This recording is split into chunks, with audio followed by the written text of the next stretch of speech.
चला तर मग आमच्या तिघांच्या खूप आवडीच्या ठिकाणी.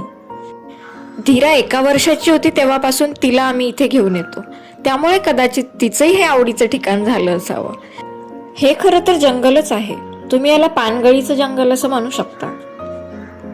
शेंगमध्ये बी असते या झाडाची बी या शेंगमध्ये असते. ती सुकल्यानंतर घ्यायची.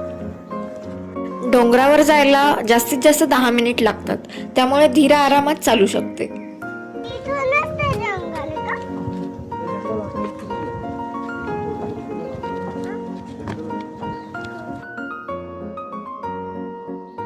ये आम्ही पोहोचलो वरती. आणि विशेष म्हणजे आम्ही आज लवकर आलो. लवकर म्हणजे 4:30ला, त्यामुळे आम्हाला सनसेट बघायला मिळणार आणि आम्ही इथे खूप वेळ घालवू शकणार. धीराचे पप्पा आहेत ना, ते फार लक्की आहेत. का ते तुम्हाला पार्ट 2 मध्ये कळेल.